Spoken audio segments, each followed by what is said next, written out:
ನಮಸ್ಕಾರ. ವೀರೇಶ್ ಬಡಿಗೆರವರಿಗೆ ತಮಗೆ ಹಾರ್ದಿಕ ಸ್ವಾಗತ. ಓಕೆ, ಇವತ್ತಿನ ದಿವಸ ಇಲ್ಲೇ ವಿಶ್ವಕರ್ಮ ದೇವಸ್ಥಾನದಲ್ಲಿ ನಡೆದಂಥ ಎಕ್ಸಿಬಿಷನ್ ಅಲ್ಲಿ ತಾವು ಕೂಡ ಪಾಲ್ಗೊಂಡಿದ್ದೀರಿ. ತುಂಬಾ ಸಂತೋಷ. ಯಾಕಂದ್ರೆ ಇಬ್ಬರು ಕಲಾವಿದರ ಜೊತೆಗೆ ತಾವು ಒಬ್ರು ಅನ್ನೋದು ಕೂಡ ಅದು ಹೆಮ್ಮೆಯ ವಿಷಯನ. ಅದು ಕೂಡ ಇಳಕಲ್ಲಲ್ಲಿ ನಮ್ಮ ವಿಶ್ವಕರ್ಮ ಸಮಾಜದ ಹುಡುಗ, ಹಾಗಾಗಿ ನಮಗೂ ಕೂಡ ಖುಷಿ.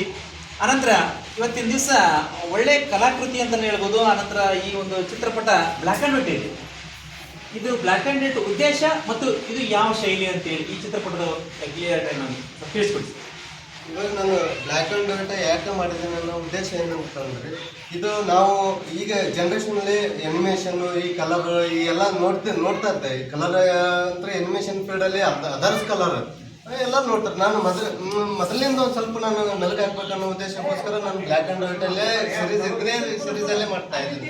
ಕಲರ್ ಇದಾವೆ ಯಾಕೆ ನಾನು ಕಲರ್ ತರಲಿಲ್ಲ ಅಂತಂದ್ರೆ, ಒಂದು ಹಿಂದಿನ ಒಂದು ಸಂಪ್ರದಾಯ ಯಾವ ರೀತಿ ಬಂತು ನಮ್ಮ ಛಾಯಾಚಿತ್ರಣ, ಆ ಒಂದು ಉದ್ದೇಶ ಇಟ್ಕೊಂಡು ಈ ಬ್ಲ್ಯಾಕ್ ಆ್ಯಂಡ್ ವೈಟಲ್ಲಿ ನಮ್ಮ ಭಾರತೀಯ ಸಂಸ್ಕೃತಿಯನ್ನೇ ನೃತ್ಯ ಮಾಡುವಂಥದ್ದು ಭರತನಾಟ್ಯ ಮಾಡುವಂಥ ಒಂದು ಮಹಿಳೆಯನ್ನು ನಾನು ಬ್ಲ್ಯಾಕ್ ಆ್ಯಂಡ್ ವೈಟಲ್ಲೇ ಮಾಡಬೇಕಂತ ಇಟ್ಕೊಂಡು ಎಲ್ಲರೂ ಕಲರ್ ಮಾಡ್ತಾ ಇದ್ದಾರೆ. ಬಟ್ ಬ್ಲ್ಯಾಕ್ ಆ್ಯಂಡ್ ವೈಟ್ ಯಾಕೆ ಮಾಡ್ತಾ ಇಲ್ಲ ಅನ್ನೋ ಉದ್ದೇಶಕ್ಕೋಸ್ಕರ ನಾನು ಭರತನಾಟ್ಯ ಮೊದಲಿನ ಒಂದು ಭರತನಾಟ್ಯ ಕಲಾವಿದರು ಯಾವ ರೀತಿ ಫೋಟೋಗ್ರಫಿ ಮಾಡ್ತಾ ಇದ್ರು ಅದನ್ನ ನಾನು ಇವತ್ತಿನ ಜನರೇಷನ್ ತೋರಿಸ್ಬೇಕನ್ನೋ ಉದ್ದೇಶಕ್ಕೋಸ್ಕರ ನಾನು ಈ ಕಲಾಕೃತಿಯನ್ನು ರಚನೆ ಮಾಡಿರೋದು. ಓಕೆ, ನೀವು ಈಗ ಮೊದಲಿನ ಜನರೇಷನ್ ಮರು ಸೃಷ್ಟಿಯನ್ನ ಮಾಡಿದ್ದೀರಿ. ಅಂದ್ರೆ ರವಿವರ್ಮನ ಕಲಾಕೃತಿ ಬರ್ತಿತ್ತಲ್ಲ, ಆ ರೀತಿ ತಾವು ಕೂಡ ಮಾಡಿದ್ರೆ ಒಳ್ಳೆ ಕಲಾಕೃತಿ ಅಂತ ಹೇಳ್ಬೋದು. ಭರತನಾಟ್ಯ ಶೈಲಿ ವಿಶಿಷ್ಟವಾಗಿದೆ ಸರ್. ಮತ್ತೆ ತಮ್ಮದು ಬೇರೆ ಬೇರೆ ಶೈಲಿಗಳದಾವು. ಇದು ಒಂಥರ ವಿಶಿಷ್ಟ ಐತೆ. ಇದು ಏನ್ ಸರ್, ಇದು ಯಾವ ಕಾನ್ಸೆಪ್ಟ್ ಅಲ್ಲಿ? ಇದು ಏನಂತಂದ್ರೆ, ಯಾವುದೇ ಒಂದು ಇವತ್ತು ದೇವಸ್ಥಾನದಲ್ಲಿ ಹೋದ್ರೆ ನಾವು ಸ್ಟೋನ್ ಅಲ್ಲಿ ನಾವು ಈ ಕಲಾಕೃತಿಯನ್ನು ನೋಡ್ಬೋದು. ಆಣಿ ಮತ್ತು ನಂದಿ ಇರುವಂತ ಎರಡು ಅಪೋಸಿಟ್ ಫೇಸ್ ಅಲ್ಲಿ ನೋಡಿದ್ರೆ, ಬಾಡಿ ಶೇಪ್ ನೋಡಿದ್ರೆ ಆಣಿ ಮತ್ತು ನಂದಿ ಶೇಪ್ ಕಾಣಿಸುತ್ತೆ. ಬಟ್ ಅದರಲ್ಲಿ ಮುಖಗಳ ವಿಭಿನ್ನತೆ ಅಂದ್ರೆ ಸ್ಟೋನ್ ಅಲ್ಲಿ ಇರುವಂತದ್ದನ್ನ ಒಂದ್ ಸ್ವಲ್ಪ ಡಿಫ್ರೆಂಟ್ ಆಗಿ ಮಾಡಿದ್ದೀನಿ. ಯಾವಾಗ ಸೂರ್ಯ ಚಂದ್ರ ಇದ್ದಾರೆ ಅವಾಗ ಆಣಿ ನಂದಿಯನ್ನ ಬಳಕೆಯನ್ನು ಜಾಸ್ತಿ ಮಾಡಿರೋದು ಎಲ್ಲೇ ಯಾವುದೇ ಒಂದು ಕಲಾಕೃತಿಯಲ್ಲಿ ಬಳಕೆ ಮಾಡಿರೋದಂತ ನಾವು ನೋಡ್ತಾ ಇದ್ದೀವಿ.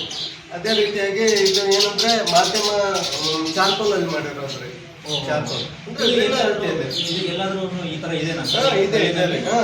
ಪಟ್ಟದ ಕಲ್ಲು ಅಥವಾ ಹಂಪಿಯಲ್ಲಿ ಬಾರ್ಡರ್ ಅಲ್ಲಿ ಇದೆ. ಒಂದು ಟೆಂಪಲ್ ಅಲ್ಲಿ ಬಾರ್ಡರ್ ಅಲ್ಲಿ ಇದೆ. ಹಂಪಿ ವಿರೂಪಾಕ್ಷ ಟೆಂಪಲ್ ಅಲ್ಲಿ ಬಾರ್ಡರ್ ಅಲ್ಲಿ ಇದೆ.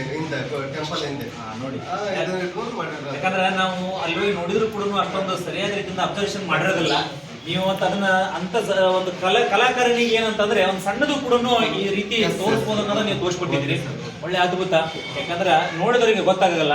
ಓಕೆ, ಜ್ಞಾನಪೀಠ ಪ್ರಶಸ್ತಿ ವಿಜೇತರಾದಂತ ನಮ್ಮ ಚಂದ್ರಶೇಖರ್ ಕಂಬಾರ್ ಅವರು, ಅವ್ರದ್ದು ಕೂಡ ಚಿತ್ರಪಟ ಭಾವಚಿತ್ರ ಡಾಟ್ ಅಲ್ಲಿ ಮಾಡಿರೋದು ಸರ್. ಅದು ಏನಂತಂದ್ರೆ ಮಿನಿಮಮ್ ನಾನು ಯಾವ್ದು ಮಾಡಿದ್ರು ಎಂಡಲ್ಲೇ ಮಾಡೋದು. ನನ್ನ ಟೈಮ್ ಸಿಗಲಿ, ಬಟ್ ಟೈಮ್ ಹೋಗ್ಲಿ, ಬಟ್ ನಾನು ಎಂಡಲ್ಲಿ ಮಾಡ್ಬೇಕನ್ನೋದು ಭಾಳ ಇದು. ಅದೇ ಒಂದು ಪೆನ್ನಲ್ಲಿ ಬ್ಲ್ಯಾಕ್ ಪೆನ್ನಲ್ಲಿ ಮಾಡಿರೋ ಡಾಟ್ ಹೋಗ್ತದೆ. ಸುಮಾರು 10 ದಿವಸ ಮಾಡಿದ್ದೆ. 10 ದಿವಸ ಇಲ್ಲ, ಒಳ್ಳೆ ಕಲಾಕೃತಿ ಸರ್, ಒಳ್ಳೆ ಕಲಾಕೃತಿ.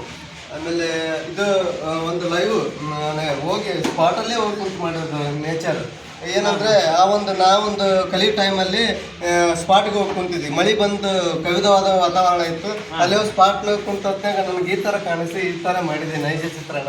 ಮೋಡ ಕವಿದ ವಾತಾವರಣ, ನೈಸರ್ಗಿಕ ಮಳೆ ಬಂದು ನಿಂತು ಒಂದು ಬೆಟ್ಟ, ಹಿಂಗೆ ಬೆಟ್ಟ ವಿಜಯಾದ ಬೆಟ್ಟ ಇದೆ ಅಲ್ಲಿ. ಆ ಒಂದು ಸ್ಟೋನ್ ಇದೆ ಅಲ್ಲಿ. ಆ ಸ್ಟೋನ್ ಅಲ್ಲಿ ಇದೆ ನೀರು ಹರಿದಾದ್ಮೇಲೆ ಯಾವ ರೀತಿ ಎಫೆಕ್ಟ್ ಇರುತ್ತೆ ಅನ್ನೋದು ನಾನು ಈ ಒಂದು ವಾಟರ್ ಕಲರ್ ಅಲ್ಲೇ ಮಾಡಿರೋದು.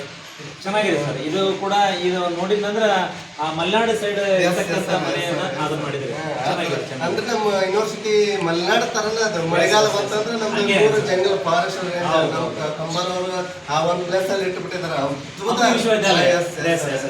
ಅದ್ಭುತವಾಗಿ ಇರುವಂತಹ ಒಂದು ವಿದ್ಯಾಲಯ ಅದು. ಯಾವ ಶೈಲಿ ಇದು? ಇದು ಏನಂತ ಇದು ನನ್ನ ಶೈಲಿ ಇದೆ. ಇದು ನಾನು ಇವಾಗ ಡಿಗ್ರಿ ಮುಗಿಸ್ಕೊಂಡಾದ್ಮೇಲೆ ಮಾಸ್ಟರ್ಸ್ ಹೋದ್ಮೇಲೆ ನಂದೇ ಅದೊಂದು ಶೈಲಿ ಒಂದು ಬೇಕಾಗಿರ್ತಾರೆ. ಆ ಶೈಲಿಯಲ್ಲಿ ನಾನು ಕಲರಲ್ಲಿ ಸಾಕಷ್ಟು ವರ್ಕಿಗಳಿದ್ದಾವೆ. ನಾನು ಡಿಫ್ರೆಂಟ್, ನಾನು ನಂದೇ ಆದ ಒಂದು ಗುರುತಿಸ್ಕೊಳ್ಳೋಕ್ಕೋಸ್ಕರ ನಾನು ಎಲ್ಲಿ ಹೋದ್ರು ನಾನು ಬ್ಲ್ಯಾಕ್ ಆ್ಯಂಡ್ ವೈಟ್ ಒಯ್ತಾ ಇದ್ದೀನಿ. ಇವತ್ತು ಎಲ್ಲೇ ಹೋದ್ರು, ಕ್ಯಾಂಪಿಗೆ ಹೋದ್ರು ಕೂಡ ನಾನು ಬ್ಲ್ಯಾಕ್ ಆ್ಯಂಡ್ ವೈಟ್ ಇಲ್ಲೇ ಮಾಡ್ಬೇಕನ್ನೋದು ನನ್ನ ಆತ್ಮ ದೃಷ್ಟಿಯಿಂದ ಮಾಡ್ತಾ ಇದ್ದೀನಿ. ಇದು ಸೃಷ್ಟಿ ಅಂತ ಹೇಳ್ಕೊಂಡು ಮಾಡ್ತಾ ಇದ್ದೀನಿ. ಇವಾಗ ಪ್ರಕೃತಿಯಲ್ಲಿರುವಂತಹ ಜಲಚರ ಪ್ರಾಣಿಗಳು ಮತ್ತು ಸರೀಸೃಪಗಳು ಮತ್ತು ಮನುಷ್ಯರು ಯಾವ ರೀತಿಯಿಂದ ಬದುಕು ಕಟ್ಕೊಂತ ಇದ್ದಾರೆ, ಒಂದನ್ನೊಂದು ಆಹಾರ ಸರಪಳಿಯಿಂದ ಬದುಕು ಕಟ್ಕೊಂತ ಇದ್ದಾರೆ. ಒಂದನ್ನೊಂದು ಈ ಫಿಶ್ ಇನ್ನೊಂದು ತಿನ್ನುತ್ತಾ, ಫಿಶ್ ಮನುಷ್ಯ ತಿಂತಿದ್ದಾರೆ. ಈ ತರ ಒಂದು ಚೈನ್ ಸಿಸ್ಟಮ್ ಇರುವಂತದ್ದನ್ನು ನಾನು ಒಂದು ಕ್ಯಾನ್ವಸ್ ಅಲ್ಲಿ ಇದು ಕಾಂಪೋಸಿಷನ್ ವರ್ಕ್ ಅಂತ ಹೇಳಿ, ಸೃಜನಾತ್ಮಕ ಸಂಯೋಜನೆ ಅಂತ ಹೇಳಿ ಒಂದು ಟೋಟಲ್ ಆಗಿ ಎಲ್ಲ ಒಂದೇ ಫಿಗರ್ ಇಟ್ಕೊಂಡ್ರೆ ಈಗ ಪ್ರಕೃತಿ ಇಟ್ಕೊಂಡು ಪ್ರಕೃತಿ ಒಂದೇ ಕಾಣುತ್ತೆ. ಬಟ್ ನಾವು ಅಲ್ಲಿ ಎಲ್ಲ ಟೋಟಲ್ ಆಗಿ ತೋರಿಸ್ಬೇಕಾದ್ರೆ ನಾನು ಎಲ್ಲದನ್ನು ತೋರಿಸ್ಬೇಕನ್ನೋ ಉದ್ದೇಶದಿಂದ ಈ ತರ ಕಾಂಪೋಸಿಷನ್ ಮಾಡ್ಕೊಂಡಿದ್ದೀನಿ. ಇದು ಏನಂತಂದ್ರೆ ಟೋಟಲ್ ಆಗಿ ನನ್ನ ಶೈಲಿ ಅಂತ ಗುರುತಿಸುವಾಗ ಆಳವಾಗಿ ನೋಡ್ತಾ ಹೋದಂದ್ರೆ ನನಗೆ ನನ್ನ ಶೈಲಿ ಅನ್ನೋಕೆ ಈ ಮನುಷ್ಯನ ಕಾಲ ಮತ್ತು ಪಕ್ಷಿಯ ಕಾಲ ನನ್ ಗುಟ್ಟು ನನ್ನ ಶೈಲಿ ಅನ್ನಕ್ಕೆ ಇದು ಎರಡೇ ಕಾನ್ಸೆಪ್ಟ್ ಟೋಟಲ್ ಆಗಿ.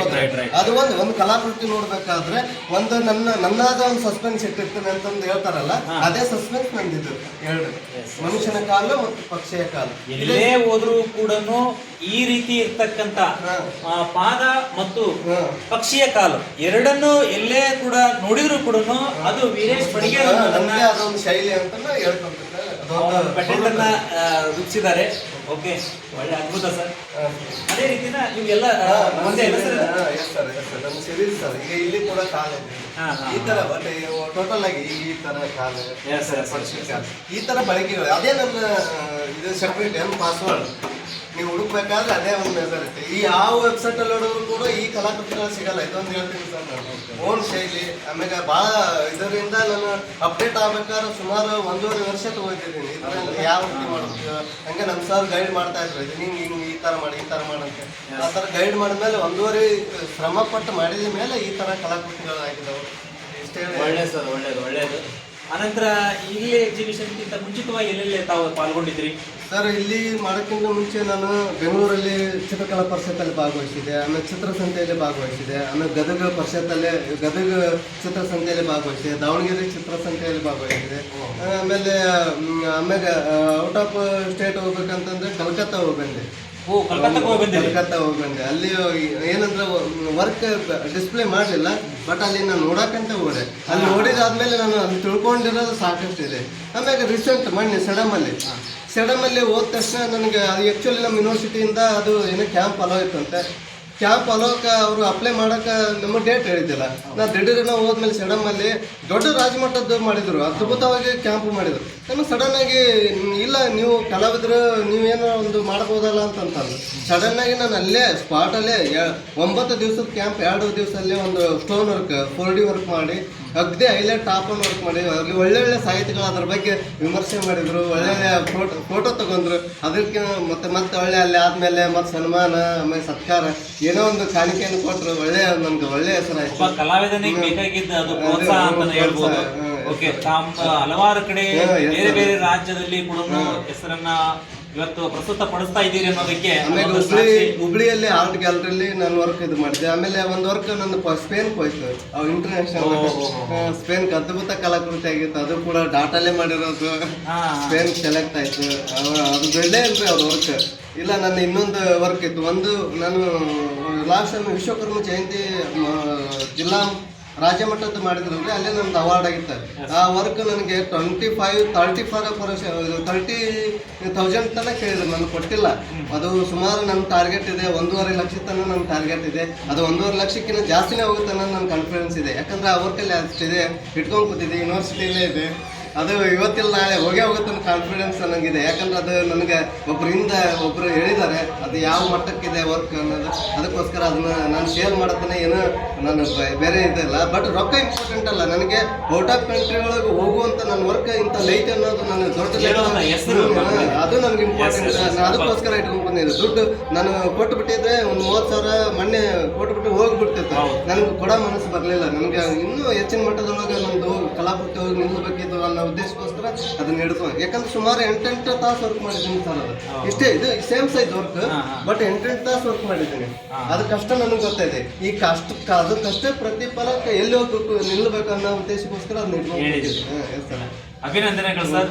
ಹೀಗೆ ತಮ್ಮ ಕಲಾ ಸೇವೆ ಮುಂದುವರಿಲಿ. ಅನಂತರ ಇನ್ನಷ್ಟು ಕೂಡ ಅಂತಾರಾಷ್ಟ್ರೀಯ ಮಟ್ಟದಲ್ಲಿ ತಮ್ಮ ಹೆಸರನ್ನು ಛಾಪು ಮೂಡಿಸಲಿ ಅಂತ ಹೇಳಿ ನಾನು ಎಲ್ಲರ ಪರವಾಗಿ ನಿಮಗೆ ಅಭಿನಂದನೆಗಳನ್ನು ಮತ್ತೊಮ್ಮೆ ತಿಳಿಸ್ತಾ ಇದ್ದೀನಿ. ತುಂಬಾ ಧನ್ಯವಾದಗಳು. ನಮಸ್ಕಾರ. ನೋಡಿದ್ರಲ್ಲ, ಯುವ ಕಲಾವಿದ ಸಾಕಷ್ಟು ರೀತಿಯಲ್ಲಿ ಹೆಸರನ್ನು ಕೂಡ ಮಾಡಿದ್ದಾನೆ. ಹಾಗಾಗಿ ಈ ಕಲಾವಿದನಿಗೆ ಎಲ್ಲರ ಪ್ರೋತ್ಸಾಹ ಕೂಡ ಮುಖ್ಯ. ಅದೇ ರೀತಿ ಯಾರಾದರೂ ಕೂಡ ಈ ಕಲಾವಿದನಿಗೆ ಮೆಚ್ಚುಗೆಯನ್ನು ಅರ್ಪಿಸಿ ಅಂತಂದು ಹೇಳ್ತಾ ಇದ್ದೀನಿ. ತುಂಬ ಧನ್ಯವಾದಗಳು. Thank you.